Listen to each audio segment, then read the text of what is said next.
Frères et sœurs, bonjour, paix et joie à vous, au nom de notre Seigneur Jésus-Christ. Dieu de paix, Dieu d'amour, Dieu de joie, Dieu de succès, de réussite et de bénédiction, Dieu de fraternité et d'unité. Soyez bénis partout où vous vous trouvez et que la bénédiction du Seigneur vous localise les uns les autres, chacun sur sa position. Pour ceux debout qui s'en vont vers l'église, soyez bénis et que votre louange, à la louange et la gloire de Dieu, soit bien accueillie par lui. Pour ceux encore allongés, couchés, épuisés, qui se demandent est-ce qu'ils pourront y aller ou pas, que le Seigneur vous vivifie, vous fortifie et vous donne le tonus nécessaire pour vous lever et prendre la course pour l'Église, pour son honneur, pour sa gloire et pour votre bien. Comme vous le savez, nous célébrons aujourd'hui le 19e dimanche du temps ordinaire de l'année liturgique B. Frères et sœurs, c'est un jour de grâce que Dieu nous donne encore une fois de plus. Tous rassemblés autour de la parole,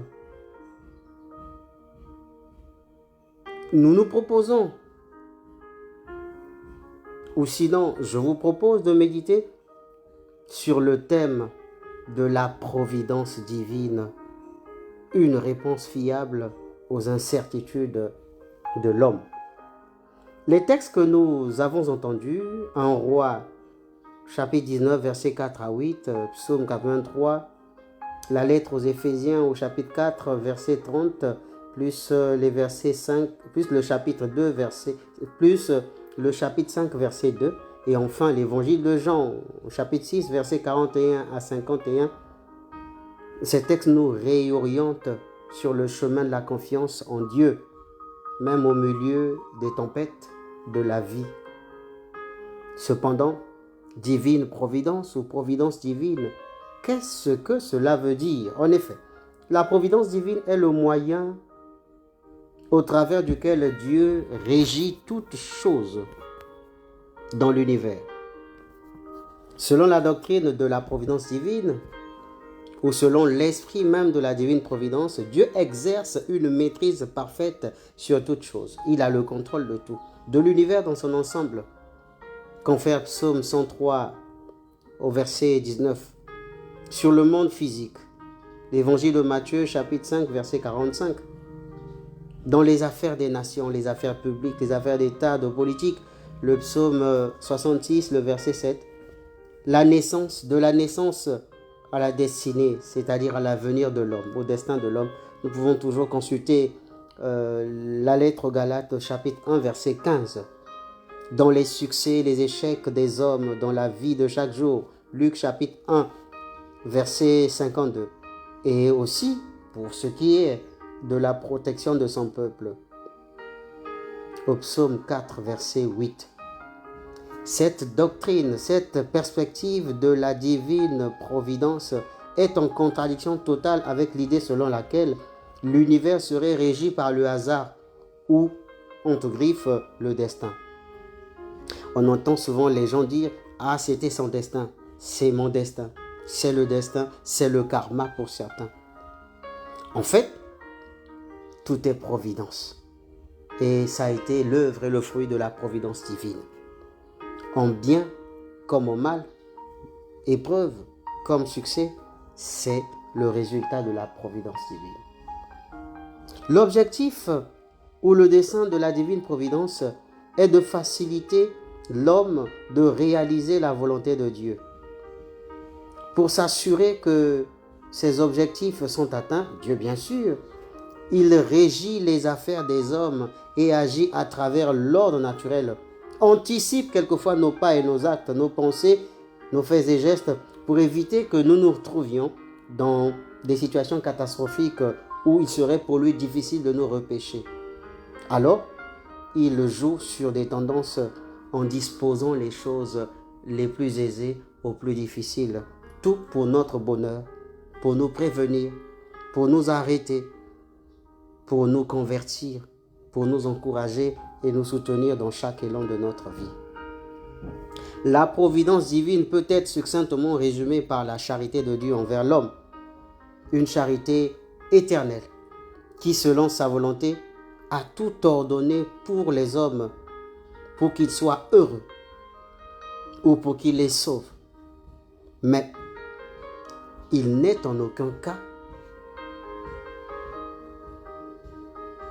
une situation à travers laquelle il réduirait les hommes à des choses ou à des instruments dont ils s'en servent, leur privant de leur liberté, leur dépossédant de leur responsabilité humaine pour qu'ils deviennent ces robots ou ces choses. Non, c'est le savoir-faire de Dieu, c'est la sagesse de Dieu, c'est son coup de maître et l'extension de son chef-d'œuvre de création de toute éternité, depuis le premier être Adam et Ève au dernier être qui adviendrait le jour où lui seul sait. Toutefois, Dieu, dans l'échelle de sa providence, laisse aux hommes le libre arbitre de choisir eux aussi ce qu'ils veulent pour eux-mêmes, de s'accrocher à ce qui est essentiel pour eux, de se défaire de ce qui n'est pas essentiel, ou plutôt de tourner le dos à Dieu. C'est d'ailleurs ce qui se dégage des textes que nous méditons. On peut y voir le prophète récriminé contre Dieu, où il y a quelques jours, les Juifs, le peuple d'Israël, récriminant contre Moïse et Dieu, pensant que ce dernier était indifférent à leur présence, à leur prière, à leurs supplications, et que les situations difficiles qui s'abattaient sur eux étaient le fruit de sa méchanceté et de son injustice envers eux. Non, Dieu est amour et bon. Il est prodigieux et merveilleux. D'ailleurs, il manifeste cette merveille aimante et aimable envers tout homme et chacun de nous, tel chez le prophète Élie, à travers le prodigieux miracle de la nourriture qu'il lui apporte chaque jour. Deux exemples tirés du livre des rois montrent comment Dieu agit directement et indirectement pour accomplir sa volonté à travers sa sollicitude envers le prophète, envers chaque homme. Dans le récit d'Élie se cachant dans le désert, nous voyons comment Dieu pourvoit à ses besoins quand il est au plus bas de son histoire. De même, dans nos moments de désespoir, Dieu est là pour nous soutenir et nous relever, montrant sa providence aimante et infinie. On peut donc conclure que la providence divine est un réconfort dans les épreuves. Sur ce, pour réussir notre synchronisation spirituelle au plan de Dieu et accueillir de bon cœur et avec foi la volonté de Dieu, le psaume 83, psaume du jour d'ailleurs, nous propose la puissance de la prière dans notre relation avec Dieu. En nous tournant vers lui dans la prière, nous acceptons sa providence dans nos vies, trouvons force et réconfort dans sa présence constante. Oui, notre ferveur dans la prière renouvelle notre confiance en Dieu et nous fait vivre dans l'amour et la lumière de Dieu. C'est bien à cela que nous exhorte l'épître aux Éphésiens, lorsque Paul nous encourage à marcher dans l'amour et la lumière de Dieu, laissant de côté toute amertume et colère en embrassant ses vertus divines.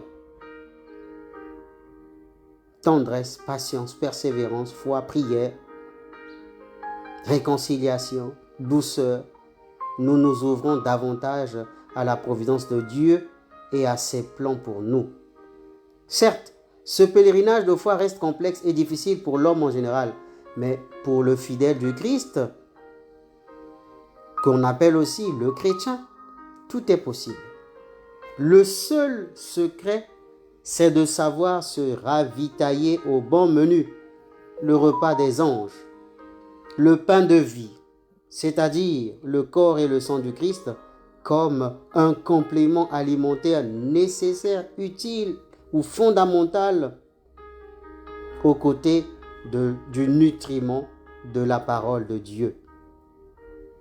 La messe, j'allais dire, la Sainte Messe ou la Sainte Eucharistie nous propose les deux tables.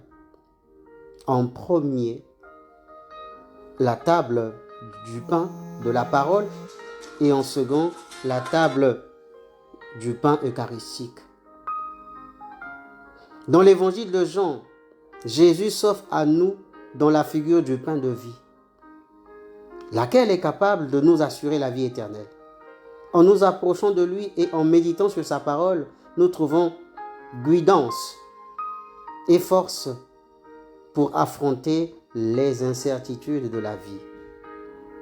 Chers frères et sœurs, en conclusion, la providence divine est pour nous la clé pour nous aligner, nous adhérer et nous accrocher à la volonté de Dieu qui ne trahit jamais, qui ne nous mentira jamais et pour laquelle nous ne devons nous montrer découragés. Force et courage à nous, espérance et piété pour nous, afin que nous soyons à la hauteur de tous les défis de la vie, ceux de la foi ou de la société. Sachant rencontrer le Christ, Dieu son Père et l'Esprit Saint dans tous les aspects et toutes les facettes de notre vie. Sachant que Dieu veille sur nous, même dans les moments les plus sombres, et qu'en lui, nous trouvons notre véritable refuge et notre sécurité. Que Dieu vous bénisse, qu'il vous rende fort en providence, et que vous soyez vous aussi pour vos frères et sœurs, pour les hommes et les femmes de ce temps, pour vos amis, pour nos connaissances, pour nos parents, pour nos époux, nos conjoints, nos enfants, nos collègues, signes vivants, symboles fidèles de la providence de Dieu dans le monde, et que nous soyons les apôtres de la divine providence. Que Marie, Notre-Dame de l'Assomption, mais aussi Notre-Dame de la providence divine, soit devant de nous dans ce combat pour que nous en sortions victorieux, victorieuses et vaillants chrétiens, fidèles de Dieu, fidèles du Christ. Enfin, je ne puis vous quitter sans vous adresser le mot maître. Je vous aime avec toute ma force et toute ma foi, avec tout mon amour, avec tout le courage possible et toute la fraternité avec laquelle nous nous investissons pour vous offrir le fruit de notre méditation. Que le Seigneur vous bénisse, qu'il vous donne un très merveilleux et beau dimanche et qu'il accomplisse pour vous, dans le signe de son amour, l'œuvre qu'il aimerait accomplir pour chacun de vous, aujourd'hui et pour toujours, au nom du Père et du Fils et du Saint-Esprit. Je dirai Amen et bon dimanche. C'était Père Célo, depuis Bon Pasteur La Vira 3 et 4. À bientôt, je vous aime.